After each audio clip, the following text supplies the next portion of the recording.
Bom dia, pessoal. Eu vou aqui falar um pouco sobre química, infelizmente, começando por interações intermoleculares. Essa é uma discussão meio oral aqui, porque eu vou falar de força de Van der Waals a princípio. E força de Van der Waals é a soma de todas as interações atrativas ou repulsivas. Muita gente costuma confundir a força de Van der Waals com a força de expressão de London. Mas isso é porque Van der Waals ele estudava essa interação nos gases. E o que ele pensava assim? Ele é muito famoso, principalmente pela sua equação de correção da equação de Clapeyron, que ele fazia experimento com gás e ele via que não dava o resultado esperado usando a equação de Clapeyron. Aí ele corrigiu isso considerando o volume das moléculas e o espaço entre elas.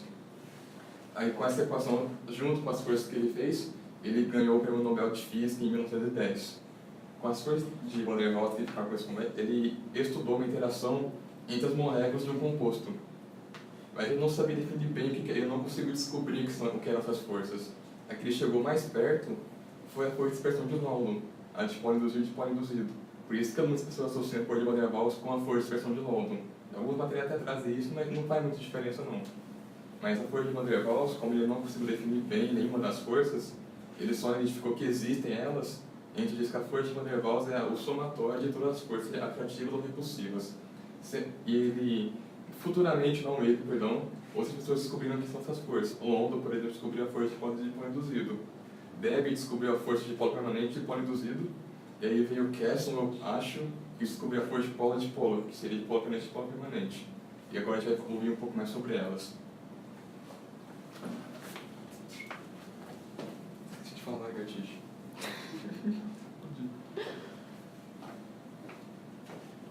Então, eu vou falar um pouco das forças de London, que ela é entre moléculas apolares, diferente das forças que os meninos vão explicar, que é de moléculas polares. Essas moléculas apolares, elas não apresentam momento de polo elétrico, o que quer dizer que, por exemplo, uma molécula Cl, você não vai ter uma diferença de eletronegatividade. Os elétrons vão estar espalhados homogeneamente na molécula. Aí a gente se pergunta, como que vai ter uma força entre duas moléculas apolares, sendo que elas se repelem, É esse o caso. Se eu tenho Cl e elas estiverem bem próximas, uma vai induzir a outra a jogar seus elétrons mais para o outro lado. Então, aí vai criar o dipolo induzido, porque aqui vai estar mais eletronegativo que aqui. A mesma coisa aqui vai estar mais eletronegativo que aqui. Então, a UV eletrônica, ela vai ficar levemente, mas vai ficar assim. Não vai ser como uma molécula polar, que ela já tem naturalmente essa diferença de eletronegatividade. E essa diferença de eletronegatividade, a sua intensidade depende do tamanho da molécula, ou a massa, depende da polarizabilidade e do formato tridimensional. Por que ela depende do tamanho e da massa da molécula? Por exemplo,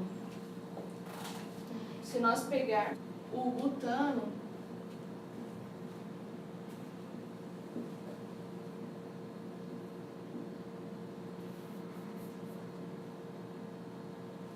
ele vai ser gasoso.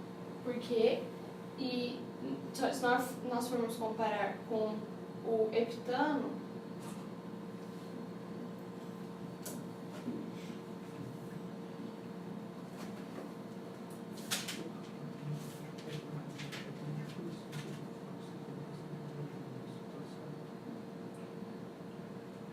ele vai ser líquido.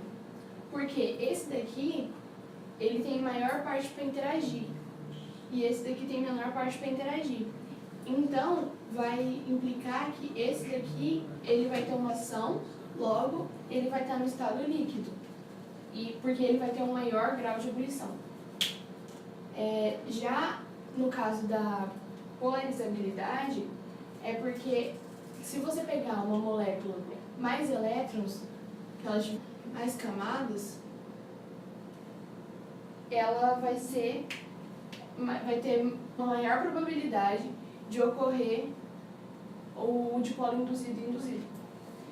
E o formato tridimensional, ele tem a ver, se a gente comparar duas moléculas, uma que tiver um formato mais arredondado e comparar a outra que for mais alongado, mais arredondado, ela vai ter um menor grau de atração, porque vai ter menos superfície.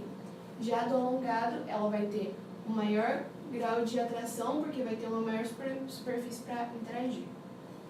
E é basicamente isso. O Gabriel vai falar sobre ela.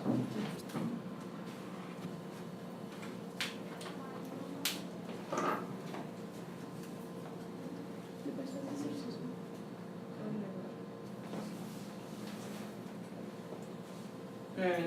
Eu vou falar sobre a força de Debye, Debye, não sei como é que se diz, que é a mesma coisa que interação de polo permanente e de polo induzido. O que seria um dipolo permanente? Dipolo permanente, assim como a Yasmin já tinha comentado, é quando a gente tem uma diferença de eletronegatividade que vai criar um polo na molécula positiva e um polo na molécula negativa. Os polos que ficam lá na molécula, permanece. E o que significa o dipolo induzido, então? Então, vamos supor que eu tenha uma molécula que ela tem um dipolo permanente. Então, aqui eu tenho um lado que está positivo e aqui eu tenho um lado que também está negativo. Perdão? E aqui eu tenho uma molécula que está neutra. Nesse ponto que essa molécula que tem polo se aproxima dessa, essa vai começar a molécula que estava inicialmente neutra e vai induzir essa a criar um polo positivo aqui, indução de uma polaridade, por isso que é atração de polo permanente e de polo induzido. E o Peter Debye foi um renomado holandês físico-químico que estudou a formação de dipolos, e essa ligação de polo permanente e de polo induzido dá-se homenagem a ele. Então, é basicamente isso. Então, a gente tem uma molécula e uma molécula que é apolar e vai induzir um ao outro. Essa ligação, a energia dessa ligação, né, de polo permanente e de polo induzido, ela pode ser mais forte dependendo de alguns fatores. O primeiro deles é o tamanho da molécula, porque se eu tenho uma molécula maior, eu tenho mais elétrons para induzir. Então, essa energia vai ser maior. E ela vai ser inversamente proporcional à complexidade de uma outra molécula que está induzindo. O que é complexidade? São ramificações. Então, se eu tenho uma molécula muito ramificada, vai ser mais difícil de atrair os elétrons de um ponto, de outro, então vai diminuir a indução. E também vai ser proporcional, né? Ou seja, a energia vai aumentar se eu tiver um átomo que ele pode ionizar muito facilmente, ele pode virar um íon. Então, também vai ter uma tendência maior de se tornar um íon e vai criar uma carga aqui. Então, eu vou fazer um exercício rapidinho aqui, exercício aí simples, né? Da Cesgran-Hill, do Rio de Janeiro. Ele fala assim: analise o tipo de ligação química existente nas diferentes substâncias. Aí, peraí. Ele fala...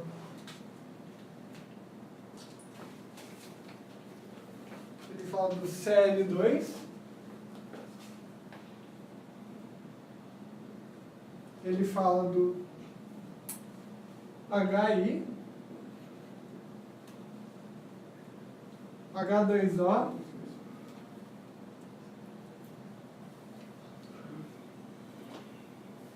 e NaCl.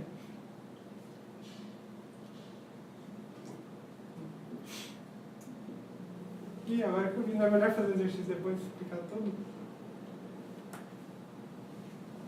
Isso termina. Ah. Não dá pra cortar depois, senhor? Oi? Quer que faça ou depois o senhor Não, aqui corta? ao vivo. Ao vivo. Ih, tá, então eu vou fazer, Tiago. É que vão entrar conceitos que vão ser explicados mais pra frente, mas... Então faz assim, ó, ficou curioso aí, até daqui a pouco. É porque a resposta espera essas quatro moléculas, elas vão criar interações entre as próprias moléculas, né? E ele pergunta qual que vai ser a ordem de energia crescente das interações dessas moléculas. Então a gente tem aqui NaCl, NaCl é uma ligação iônica.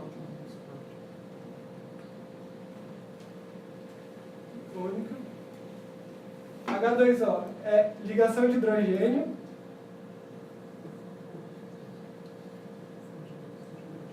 HI, ele tem uma diferença de eletronegatividade, então vai ser dipolo permanente.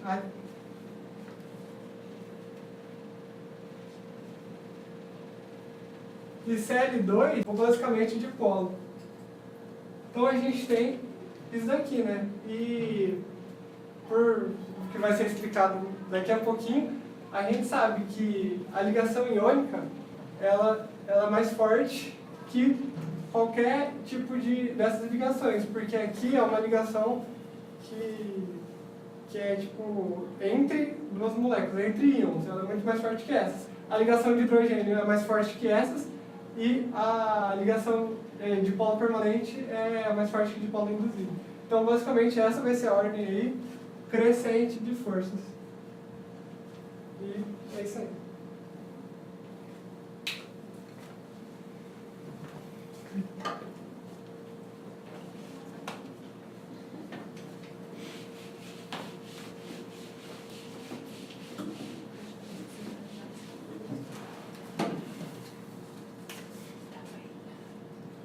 Falar rapidamente sobre as ligações de polo permanente. Elas são feitas entre moléculas polares, ou seja, vai ter o lado positivo, o lado mais positivo e o lado mais negativo de cada molécula. Ela é um pouco mais forte que a ligação de polo induzido, só que tem cerca de 20% da força de uma ligação de hidrogênio, ou seja, ela está intermediária entre as forças de interação molecular. Ela é uma força de média interação, e quanto maior a força da ligação, maior os pontos de fusão e ebulição.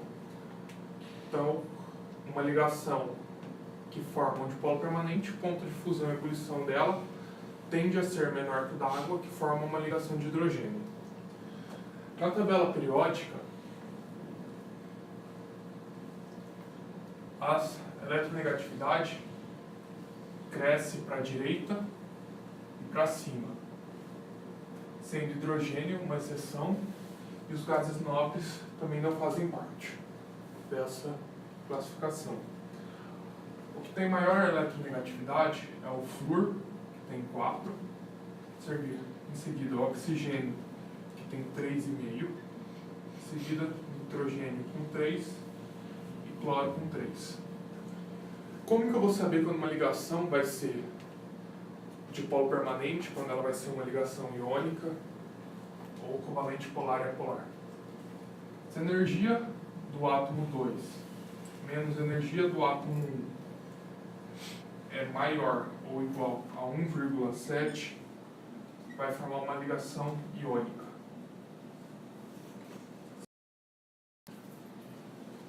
A energia 2 menos a energia 1 está entre 0 e 1,7, vai ser molecular, covalente,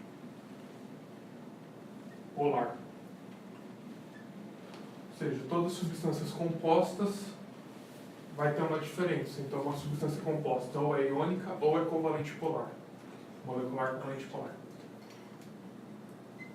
Se a diferença entre as energias dos átomos é igual a 0, ela vai ser molecular, covalente, apolar. Ou seja, substâncias simples formam uma ligação molecular covalente apolar. Dá os exemplos.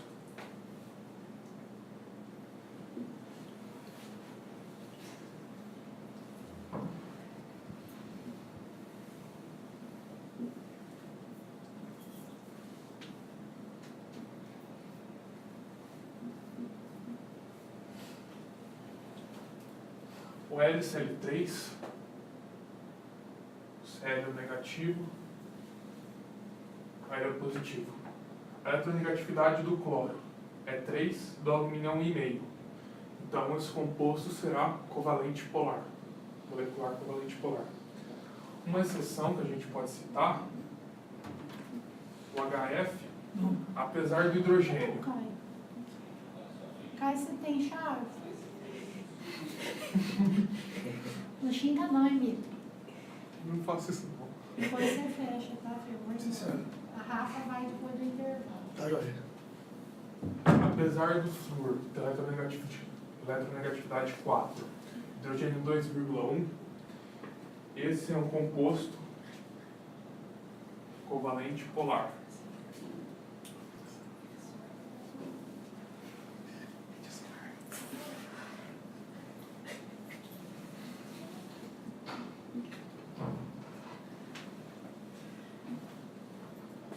O potássio e o hidrogênio, apesar de também ter, vai acabar tendo uma diferença menor, com 1,7, ele é um composto iônico.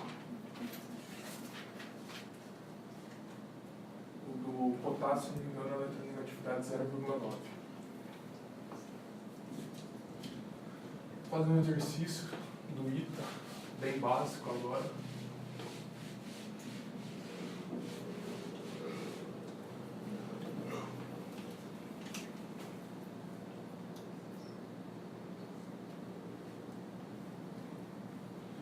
O exercício do ITA diz o seguinte: na tabela a seguir são mostrados os valores de temperatura de fusão de algumas substâncias. Aí ele coloca o bromo, temperatura de fusão menos 7 em Celsius. A água,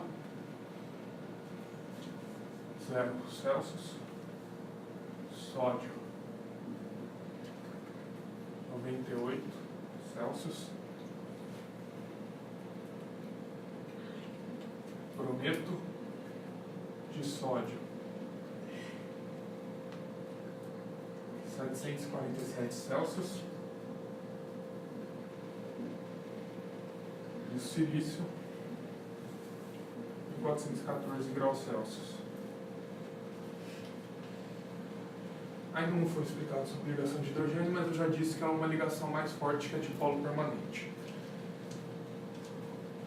O Br2, ele tem a menor porque ele faz uma ligação de polo que é mais fraca que uma ligação de hidrogênio. Compensação, a água já faz uma ligação de hidrogênio. Então, como as ligações são mais fortes, a temperatura de fusão dela é um pouco maior. O sódio é um metal. Você vai acabar vendo que após a interação molecular vem ligação covalente, ligação metálica, ligação iônica. Então, ele já tem uma ligação mais forte que uma interação molecular mais alta. O brometo de sódio forma uma ligação iônica.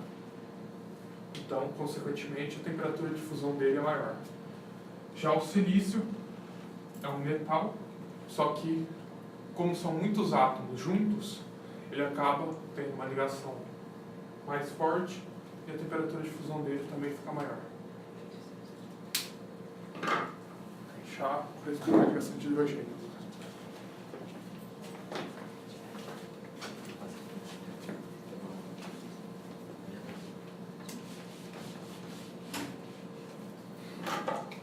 Estou de volta, pessoal. Vou concluir, na verdade, o estudo. Vou concluir o estudo sobre cores intermoleculares agora. Na verdade, já foi concluído, né? A gente viu todas as forças que existem entre moléculas. E eu vou colocar aqui uma ordenação e ordem de intensidade. Forças de London.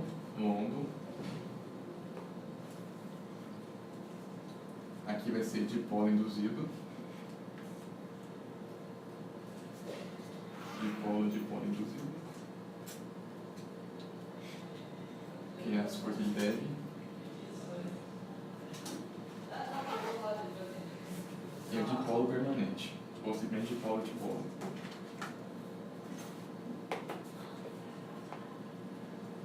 Foi também discutido sobre as interações intramoleculares, que são as ligações. Vamos lá. A ligação mais fraca é a covalente. A intermediária é a metálica. E a mais forte é a iônica. Aí você olha essa tabela e pensa, poxa, está faltando uma ligação. A ligação de hidrogênio. E se você sabe um pouco menos, vai falar ponto de hidrogênio. Mas eu já vou antecipar aqui que ponto de hidrogênio é uma nomenclatura errada. Já está muito atrasada em relação ao que a gente conhece atualmente. Mas a conclusão da aula é praticamente isso. As forças de Van der Waals compõem essas coisas intermoleculares. Força de London, de polo de polo induzido e de polo de polo. Você não quer essa ordem de intensidade. As forças de Van der Waals elas são importantes porque elas estão relacionadas com a adesão, com o atrito e com a... É o atrito, inclusive, né? Eu esqueci a palavra repelimento, não existe. Repulsão. Muito obrigado, Yasmin, por ter me lembrado aqui. Mas agora a gente dá uma força que na verdade já está aqui. Que é essa de polo, só que uma força bem especial por conta da intensidade dela. Que é a ligação de hidrogênio. Ligação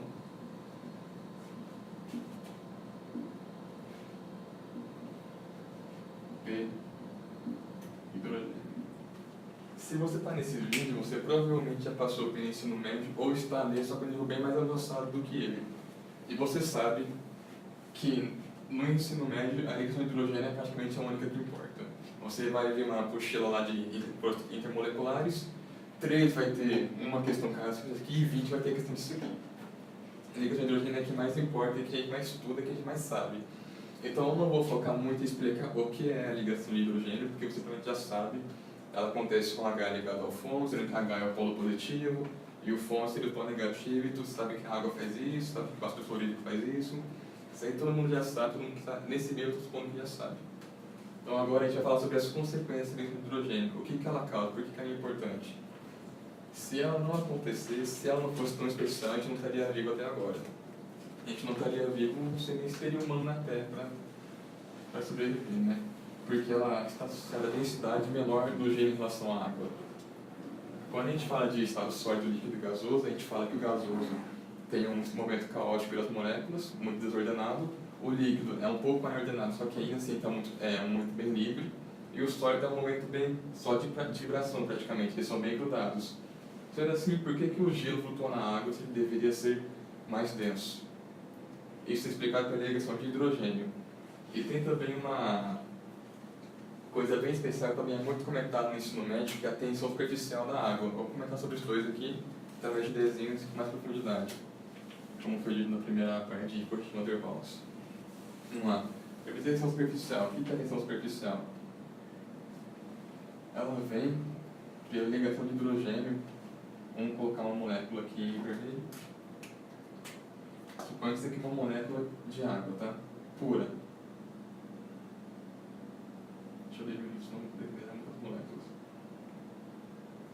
Aqui tem todas essas moléculas. Isso aqui é a superfície de um mar, de uma piscina, de um lago, qualquer coisa que você pode imaginar aí. Aí tem essa aqui embaixo. Aqui estão as moléculas de água no líquido. Quando você tem essas moléculas de água, elas, como o oxigênio é muito eletronegativo e o hidrogênio é pouco, o que acontece? Tem um movimento dipolar muito forte aí. Então elas se atraem por força de moléculas de polo a dipolo. Então essa molécula de água aqui, ela é atraída por essa aqui, por essa aqui, por essa, por essa, por essa, por essa, por essa, por todas as direções radiais possíveis. Então a força resultante acaba sendo zero. Esse é que está aqui na superfície, no extremo entre o meio 1 e o meio 2, sendo que o meio 2 seria a água. Essa aqui ela tem força puxando para cá, para baixo, todas as direções, mas não tem nenhum puxando para cima. Nenhum puxando para cima. Isso forma uma película na água, que é o que permite a forma esférica da água em gotas. E também permite que insetos andem sobre ela. Como tendo só força para baixo, a força fica para baixo, forma uma película, como se fosse uma pressão constante em cima da superfície da água. Aí um inseto vem aqui e consegue andar por cima da água. E como eu citei aqui, a gota esférica da água, como é que isso acontece? Aqui tem uma gota de água. Como que isso acontece? Aqui tem a superfície, uma molécula aqui, outra aqui, outra aqui, outra aqui, outra aqui. Como que estão as forças? Aqui só tem para cima. vir uma película para cá. Aqui você tem para cima. Aqui você vai ter para baixo. Aí fica uma película perfeita, que as próprias moléculas protegem a forma da água. E isso é a tensão superficial da água. Cai bastante em ensino médio, então vai ser só isso que eu vou dar sobre isso. Agora vamos focar em algo que também é característico, né, mas é bastante importante de você saber, que é a densidade do gelo. Por que a densidade do gelo é menor que a da água? Também por causa da ligação de hidrogênio. Pensa assim, a ligação de hidrogênio é uma força de polo intermolecular muito forte. Muito forte. Então, quando você está na água, você tem um certo grau de liberdade. Você tem uma molécula aqui, tem uma molécula aqui, outra aqui, outra aqui, outra aqui. Todos interagem entre si. Mas elas têm um certo grau de liberdade porque é o estado líquido. Essa aqui pode ir para cá, sofrer menos dessa. Então, aqui as interações intermoleculares, embora fortes, elas podem se quebrar facilmente. Tanto é que se você não flutua na água, mas um inseto pequeno flutua. Isso porque se dá a massa pequena dele. Como é um líquido, o grau de liberdade das moléculas ainda é significante. Mas quando ela vira sólido, elas se aproximam muito. As moléculas de água ficam muito próximas e com uma força intermolecular muito forte entre elas. O que acontece então? Elas buscam o equilíbrio. A molécula vai buscar o equilíbrio. Com uma força muito forte entre elas, ligando elas, as moléculas, por causa da ligação de hidrogênio, que a gente sabe que é uma força de polo, que é a mais forte de todas, e em especial a ligação de hidrogênio é muito forte, ela vai assim, uma forma muito peculiar que a gente vê no benzeno, uma forma de ressonância. Essa aqui. Aqui tem uma molécula, aqui tem outra, aqui tem outra, aqui tem outra, aqui tem outra. Se fosse sólido normal, elas estariam todas grudadinhas assim, estaria uma aqui, outra aqui, outra aqui, outra aqui, outra aqui, outra aqui, outra aqui. Só que como tem uma atração muito forte entre cada uma, essa é a estrutura que elas admitem. Aí vai ter uma ligação aqui, outra aqui. Claro que isso aqui não é a molécula em si, tá? Isso aqui é o átomo de oxigênio, aqui estaria o hidrogênio, aqui também estaria o hidrogênio, esse aqui estaria ligado ao outro hidrogênio, hidrogênio aqui, ligado a um hidrogênio, aí seria H2O, oxigênio, hidrogênio, e líquido molecular com isso aqui. Aí estaria mais, estaria sempre assim.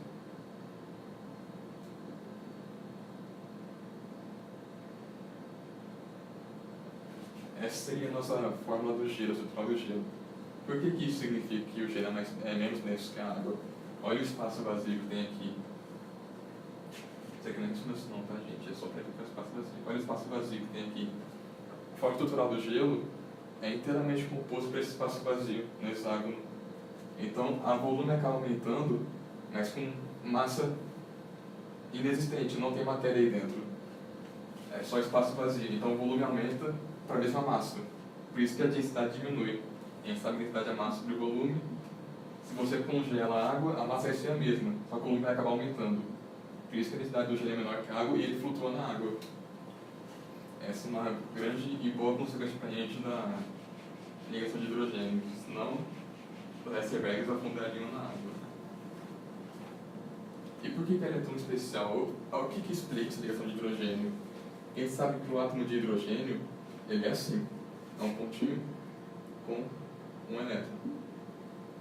Quando ele se liga a algum átomo de maior eletronegatividade, principalmente o flúor, oxigênio e nitrogênio, o que acontece com esse elétron? Vamos cabeçar o flúor aqui, com outra cor. Esse aqui é o flúor, esse aqui. O flúor ele é muito eletronegativo. Então, quando ele se liga a um átomo desses três aí, ele praticamente perde seu elétron. A gente vê assim. Esse elétron que está aqui, ele vai ficar mais para perto do flúor do que para perto do hidrogênio. A gente pode falar que a densidade parcial de cargas do flúor é negativa e a densidade parcial de cargas do hidrogênio é positiva. Só que o flúor atrai muito elétron, muito mesmo. Então esse átomo de hidrogênio aqui, ele praticamente perde seu elétron. Isso aqui pode nem ser a densidade parcial, pode ser a densidade total mesmo. Esse átomo de hidrogênio sem elétron é um próton, sozinho, uma partícula solitária, um próton. Isso gera uma tensão elétrica muito forte. Esse próton sozinho não é nada estável, ele está muito instável. O que ele procura então? Ele acaba se apoderando dos elétrons da eletrosfera da vizinhança, do átomo da vizinhança. Claro que quando a gente tem um composto, a gente não tem só uma molécula, a gente tem milhões de moléculas, então o já tem várias outras moléculas. O que esse próton aqui nu sozinho vai acabar fazendo? Ele vai ver que tem outra molécula aqui, que tem aqui um flúor e um hidrogênio. Então a mesma coisa que isso aqui. O que vai acontecer? Ele vai se aproveitar que aqui tem um flúor que também recebeu o elétron e vai se vestir com a eletrosfera dele. Aqui vai ter o elétron do flúor, que vai conter mais ou menos esse próton aí. É como se você estivesse pelado e usasse o produto para se vestir. É praticamente isso mesmo.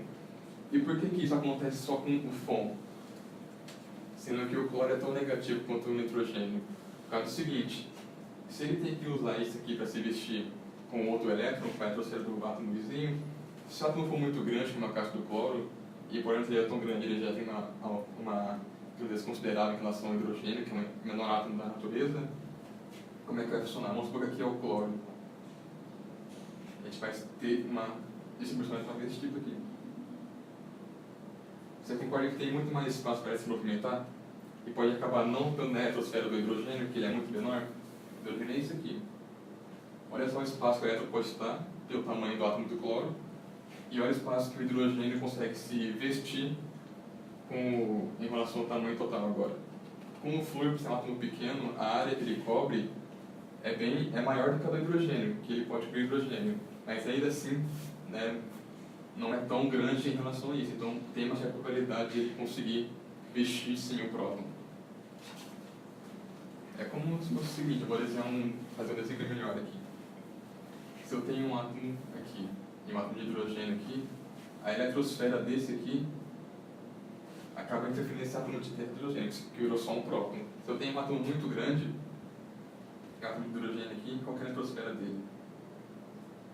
Não vou exagerar também, né? Olha o espaço que aumentou da eletrosfera e olha o espaço que tem que dar para conseguir vestir o próton que está sozinho. É por isso que isso acontece com o FON, pela grande eletronegatividade e pelo menor espaço entre eles. E aqui a gente encerra o nosso estudo, né? É basicamente isso. Se você vê que ao invés de colocar London, esqueci o nome do cara, Dieber e Kesson, ele colocou força de Van der Waals aqui, é porque está fazendo força de Van der Waals como se fosse força de London. Não vou falar que está errado, mas também não está certo. Algumas materiais consideram isso. E pode muito bem colocar força London, dipolo, e força dipolo e ligação de hidrogênio. Porque a ligação de hidrogênio é tão especial e tão forte que ela pode ter uma categoria especial aqui embaixo, mais forte que qualquer outra aqui. E essas são as forças intermoleculares, um complementar de forças intramoleculares. E eu citei no começo que você não pode chamar ligação de hidrogênio como ponto de hidrogênio, porque são coisas bem diferentes, eu vou mostrar agora. Ponto de hidrogênio é um tipo de ligação também entre moléculas, só que é muito deficiente. É uma ligação em que falta elétron, também chamada de 3 centros de 2 elétrons. Acontece principalmente nos átomos hidrogenados de boro, tá? Assim, vamos pegar, por exemplo, o BH3, um composto de BH3. Você está lá com o BH3 do seu lado, se você for pegar para analisar, o que você vai ver? Vai ver BH3? Não, você vai ver B2H6. Isso acontece por causa da ponte de hidrogênio, que é o seguinte. Aqui é o boro, aqui é o hidrogênio, aqui é o hidrogênio, aqui é o hidrogênio. Também tem a outra molécula de BH3. Vou designar aqui a mesma cor. Boro, hidrogênio, hidrogênio, hidrogênio. O que acontece aqui? Boro mais eletronegativo que hidrogênio. Vai ter uma força intermolecular aqui. Tá, pensando que aqui vai puxar mais, aqui vai ficar menos, aqui vai ficar mais, vai puxar mais, aqui vai ficar menos, aqui vai ficar mais, coisa de ensino médio, né? Aqui vai puxar, aqui vai ficar menos, aqui vai ficar mais. Mesma coisa aqui, simétrico. A mesma coisa no meio que acontece aqui, como esse aqui fica mais, então vai ter uma certa atração intermolecular. Mesma coisa aqui. Isso forma uma ponte. Tem 2 átomos ligados por 2 hidrogênios, praticamente é literalmente uma ponte de hidrogênio. Só que acontece aqui, por essa atração ser muito forte também, já que é hidrogênio ligado ao boro, ele está menos 3 praticamente, e o hidrogênio está mais 1, o que acontece? Tem um elétron aqui e um elétron aqui. Aqui tem outro aqui e tem outro aqui. O que acontece? Esse elétron que está aqui, ele acaba expandindo a sua eletrosfera, ou seja, os seus orbitais possíveis, para isso aqui. Ou seja, tem praticamente uma ligação nova aqui, que fica oscilando. Aí fica 2 átomos para 2 ligações diferentes, ou seja, 2 átomos, 2 elétrons e 3 átomos, tanto em cima quanto embaixo. Essa é a ponte de hidrogênio, 2 restos e 2 átomos, 2 restos e 3 átomos, tem uma ligação que só tem um átomo, ou seja, deficiente de elétron. É isso que é a verdadeira ponte de hidrogênio.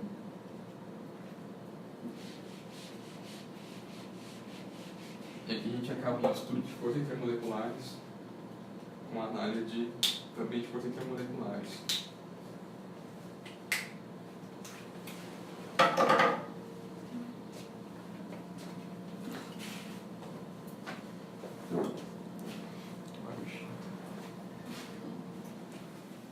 Eu vou fazer uma questão do ITA sobre forças intermoleculares e intramoleculares.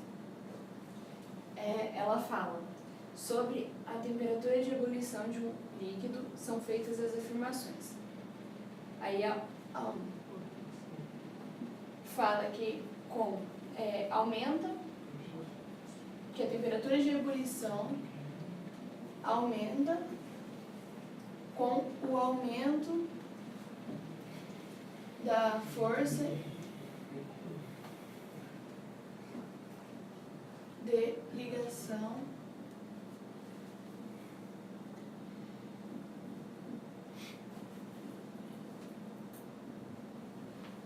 intramolecular.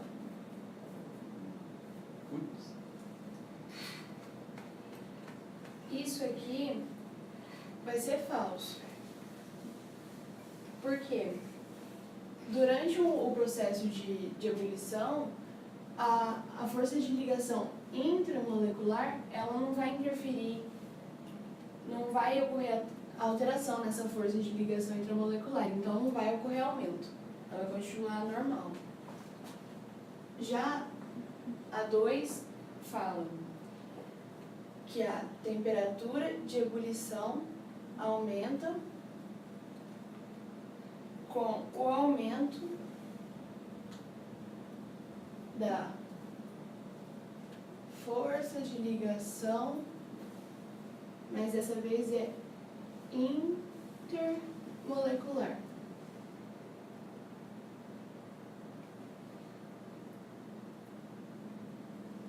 Já isso daqui vai ser verdadeiro, porque as interações intermoleculares mais fortes, elas vão fazer com que a temperatura de ebulição seja mais forte, porque vai precisar de mais energia, já que vai aumentar a força intermolecular.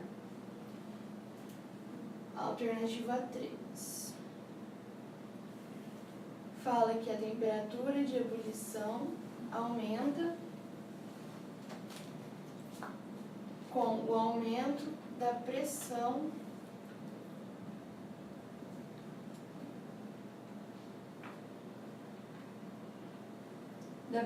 exercida sobre o líquido. Isso daqui vai ser verdadeiro também, porque a temperatura de ebulição ela é diretamente proporcional à pressão que exerce no líquido. Essa análise aqui, todos a gente está fazendo sobre o líquido. E a última afirma que a temperatura de ebulição aumenta com o aumento da quantidade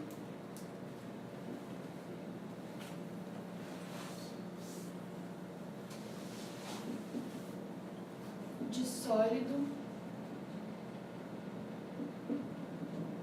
dissolvido.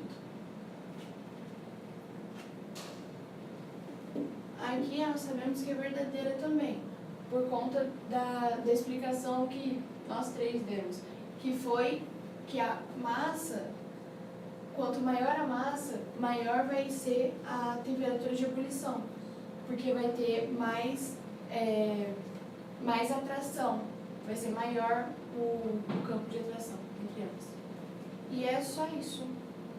E vai dar a alternativa D, que é apenas 2, 3 e 4.